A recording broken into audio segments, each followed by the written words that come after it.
What's up, people? I'm Shaggy, the Opinionated Hippie, continuing my deep dive into the Who's live catalog.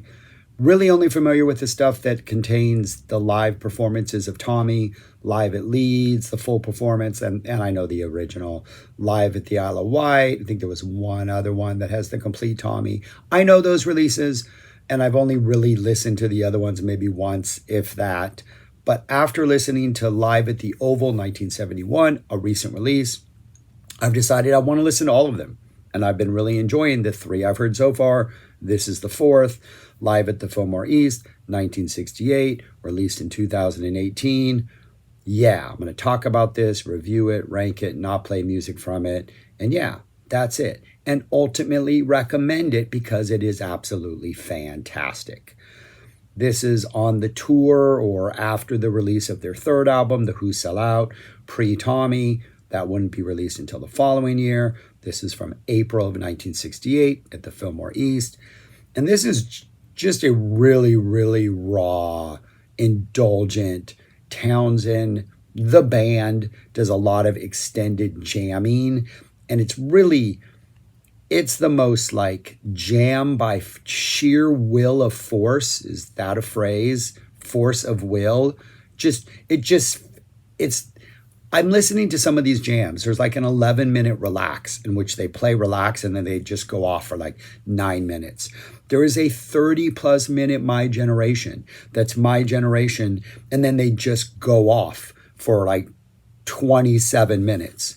Completely indulgent stuff. The one band I can compare it to more than any other would be Neil Young and Crazy Horse. But what Neil Young is doing with his guitar solos are way more purposeful and cohesive and sort of narratively driven, even at their wildest, than anything Townsend is doing. Townsend's just like attacking. I've always thought that Townsend is by far one of the most interesting guitarists, probably in rock, because as instrumentalist, he has Keith Moon, arguably one of the top 10 drummers, right, of rock and roll. You can't deny a unique drummer, a special force of just thunder and terror and energy, and I'm not even sure what he's doing to the drums. And then you have Entwistle, which somehow, as a bass player, manages to be as creative and eccentric and sometimes just doing what he needs to do. But at other times you're like, oh, right, those are some, like, he's called the Ox for a reason, sort of the bass player version of Keith Moon. And you have these two absolutely incredible forces. And then you have Pete Townsend, who doesn't really have the skill set. I mean, he's a great guitar player, but nobody's ever ranked him in the top 10 of like guitar players, right? His solos are not things people are studying. But he found a way to be both a rhythm player and a lead player at the same time in the middle of these two absolute giants of like rhythm. And he just makes it work. He just brings energy. He brings vitality. He just brings a raw, like, I'm just going to do this attitude. And these jams are just indulgent.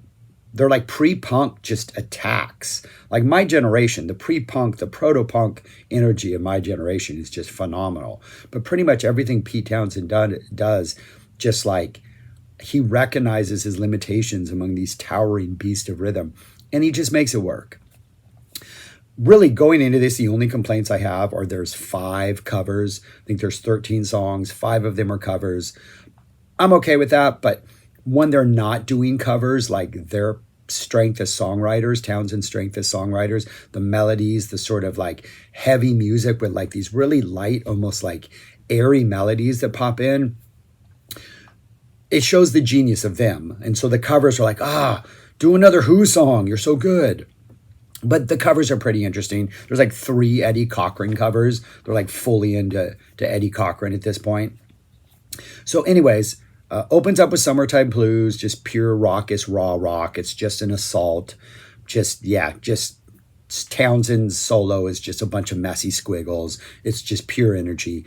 Absolutely fantastic. I don't think it's as good as that Oval one. That Oval one, I think, is just an absolute barn burner. But the energy is set. The tone is set for the show. Fortune Teller is next. Only the second time they've ever performed this. Just some really aggressive sort of 60s pop vibe. An Alan Toussaint cover. The last third of this is really gets more frantic and the energy starts to build up and sort of leans a little more into the Who's wheelhouse when the energy is starting to like fall apart, but they keep it together. Next is Tattoo, which I think is the first absolute special moment of this show. Like the two covers that open, Summertime Blues and Fortune Teller, really are just this band. Like you could really give the Who any song, I would imagine, and they're just going to attack it and you're going to be like entertained because of the pure energy. Tattoo is where you're like, oh yeah, they can write brilliant pop songs, just nuggets of genius. And I think Tattoo coming as the third song is almost like this storm comes in and you love weather, you love storms, but then the sun kind of shows itself for a little bit and you're like, oh yeah, but that's even more beautiful. Love Tattoo. Then we get Little Billy, which would not be released until Odds and Sods. They were approached by the American Cancer Society, right, to write a song, an anti-smoking song. This is the one they wrote. There's a very Tommy-esque vibe in this whole thing. You can see sort of the melodies and ideas that would make their way onto Tommy very present, I think, in this. An okay Who pop song, great to hear, really cool to hear this, but it has that big, grand Tommy vibe to it. You can see where they will be going in the next year. I Can't Explain, never gets old, another just perfect Who creation, and you can almost tell as they're playing this that they don't quite yet know how absolutely amazing this song is. Later, when Pete introduces My Generation, he would talk about how this is one of our classics and kind of laugh. It's a song that's like 2 years old, but it's one of our classics, or he's already laughing that off. But here, I don't think they realize this is one of their classics. It's just a song they play. Really ragged middle that works perfectly. Great, I Can't Explain. We get Happy Jack, another nice scrappy 60s pop, a little Kinksian energy in here. Another perfect example of how they can write just this great 60s pop and yet still deliver these thunderous, just aural assaults. Relax is next, which is just 11 minutes of them just indulging, doing whatever they want to do on stage. We get the nice little psyche pop song, and then we just go off. We just attack. Pete's like trying to actually solo. It has a neo vibe. It's super indulgent.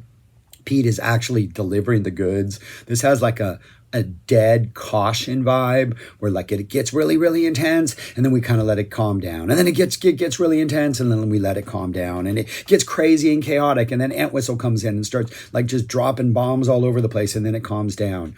There's a part where Pete starts like arpeggiating like some chords and we get like this little like psyche floaty part that quickly kind of goes into this nice long blues jam. And then finally we go back into the song for the last 30 seconds. It's just 11 minutes of a band that maybe is not the best at like being a quote unquote jam band. It really is just like a bunch of like, they're incredible musicians. I'm not in any way trying to denigrate their musicianship, but I teach kindergarten. We went on a field trip once to a local rock club that one of my students' grandmother owned, and on the stage she set up drums, bass, keyboards, guitar, and my 5 and 6 year old students went and they each just picked up an instrument and started like just making noise. And at one point 2 of the girls started singing a song that we had been singing in class, and the rest of the kids just sort of picked up the rhythm and they jammed at this thing for like 20 minutes, and a kid would get bored and another kid would pick up an instrument and just join on. It was like an epic like con type krautrock jam. But it succeeded by sheer will of desire by these kids to just make it happen. And I feel that's the way the Who is. It's just like, Keith doesn't ever want to stop drumming, so just let him go. Ant Whistle is more than happy to play along, and Pete's just like, I'm going to just be the motor. I'm going to be the engine that just kind of keeps this thing somewhat cohesive. But at the same time, we're just going to keep going until we're tired. I don't know. I feel like their jams are kind of unlike anything else. I'm a Boy is next. Really nice Happy Jack, Relax, I'm a Boy, to have that sort of quirky pop sort of bookending this epic jam. And it's these nuggets the sort of Tattoo, I Can't Explain, Happy Jack, I'm a Boy, these little like pop nuggets that really balance out the first half of the set and I think really help it work. Then we get a quick one while he's away, full version of that. It's really not till the ending, You Are Forgiven part, that where we really get sort of that epic who-ness, and they just kind of drag this out and keep like jamming this out and pushing it and kind of shred, and they run with this and it gets super indulgent, and they just, yeah, fun version of this. Long introduction about how this is where we're going. This is the new direction of rock, you know, and then they drop in an Ivor, the engine driver, and you're like, really? Is this really the direction of rock? A fun performance. I saw My Morning Jacket do that at Bonnaroo in 2006. I think it was what they opened the encore with, of a 3-hour show. Absolutely amazing. Then we get a couple Eddie Cochran songs. My Way, not the Frank Sinatra song. Just a loud rockin', heavy 50s type rocker. Come On Everybody, another Cochran song, which kind of has that summertime blues rock energy, that little that kind of start and stop type vibe. Solid, scrappy rock. Works really well. The Who and Eddie Cochran, really good match. Shakin' All Over, not one of my favorite covers that they do. I don't know why. Never really bought into it. This is fantastic. The jamming in this, Pete kind of goes off the Shakin' All Over map, though we're still kind of keeping maybe one toe in it just to stay grounded. It's awesome. It's a great big guitar build up in the middle. Great jammed out version of Shakin' All Over. For me, the best version of this I've heard so far. Sure, there are better ones out there that people are going to tell me about. Hopefully they will, or I'll discover them on my own. But this is fantastic. Then we get Boris the Spider. Love Boris the Spider. Another story. I teach at a school where every day we open up everybody in the school from 3-year-olds to 8th graders. We tell one large oral story, so we're all in the same room. And I told a story that had a spider in it once, and then you sing a song afterwards, and we all learn a song, and we all learned Boris the Spider. So there were kids walking around my school for the rest of the year going, Boris the Spider. Absolutely fantastic. And then that's the end of the first CD. Second CD contains one song, My Generation. 30 plus minutes. Full punk spirit is alive. Punk has a name, and it's 1968 The Who. Just wouldn't be, 6 or 7 years until the Ramones would drop Blitzkrieg Bop and Punk would officially debut, but it's here. It's alive. This is punk. The best part about this post-jam, thinking about things like Deep Purple, early Deep Purple, where they would play like Space Truckin' and do the song proper, and then just kind of, it would end, and all of a sudden they jump into this like jam that would go on for like 25 more minutes or 20 more minutes. After My Generation ends, there is this sort of walk down almost, where it's just like they're playing chords, Townsend's hitting some chords and kind of downshifting while keeping the momentum into the jam. And it's such a smooth, natural transition. It is like flawless. It is epic. Kind of reminds me a little bit of Comets on Fire. Awesome psych band of like the 2010 era. Amazing stuff. If you haven't heard it, check it out. But this is just raw, brutal jamming. Moon's going crazy. Entwistle's going crazy. I have no idea what Daltrey's doing. Maybe he went back to eat a sandwich. Towns is just fully attacking. Pretty much we just keep going until like the 7-minute mark. The 7-minute mark, we start of like Entwistle comes up and kind of like starts to take over, but then Pete's like, no, I'm not done. So he comes back in. Around 8.5, we kind of go into a Sparks vibe, and Townsend starts playing some like chords that sound like the opening of Sparks. So we have a couple things in this show that kind of predict where we're going with Tommy. The chords get more crazy and chaotic. Around the 11-minute mark, it's just a full-on oral assault by the entire band. Pete is just making noise while the rhythm section goes crazy. Around the 13.5 mark, we get essentially an Entwistle Moon jam. Pete kind of steps back a little. And a couple things. Entwistle plays what clearly sounds like Nirvana's Come As You Are. And throughout this entire jam, there were moments where I'm like, hey, wait, that's Smoke on the Water, or that's Sunshine on My Love, or that's this.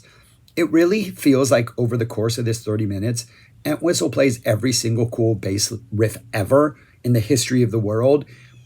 Not because he's playing those riffs, because he heard those songs, but that's just because who he is. It's just coming out of his soul. We all should go listen to a 30-minute My Generation, find a bass riff that hasn't been used, and you're going to have a hit song. Entwistle is dropping nuggets all over this place. And this just keeps going on and on and on and on. Pete comes back at one point and things get a little bit cleaner, a little bit maybe, I don't want to say jazzier, but Pete's not as aggressive. Things calm down, they pick back up, they calm down, they pick back up. The final several minutes, Entwistle is on full-on attack mode. Daltrey returns with several minutes left, about 4 or 5 minutes left, and just starts improvising lyrics. They go off at the end. About 5 minutes left is when you can kind of tell things are maybe starting to get destroyed. It's an exhilarating listen. It maybe drags, it maybe peaks around 16 or 17 minutes and maybe could have been edited down 10 minutes live performance-wise, right? You don't want to edit the live performance, but maybe in actual time they could have shortened it a while. But I don't know. It's so super indulgent and so over the top and so ridiculous. And I have this theory that the plan was they know they're staying somewhere in a motel, in a hotel somewhere in New York, or maybe across the bridge out in Jersey. And the band's like, hey man, we got to make sure Moon goes to sleep when we get back because we got another show or we got to hit the road. So keep going as long as possible. Wear Keith out. So then when he gets back to the motel, he's only awake for 2 hours and not the entire night. Seems like that's the intent. Anytime things calm down, Pete's like, okay, we got to go again, man. Let's wear Moon out. But yeah, it's a ride, people. It's a ride. I really, really enjoy this. As a jam band fan, as somebody who really loves indulgent, over-the-top guitar stuff, this is just exhilarating. Where would I rank this among the first 4 that I've done? I have it at number 1. The rawness of it. I do miss some of the Who's Next songs that were on 71, especially the Entwistle songs, but Boris the Spider kind of makes up for that. But yeah, this is a really, really awesome snapshot of early Who, pre-Tommy, 3 albums in, just a full, absolute raw vibe.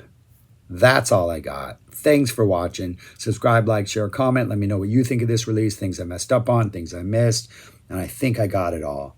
All right, I'm done. Thanks for watching. Peace. Talk to you later.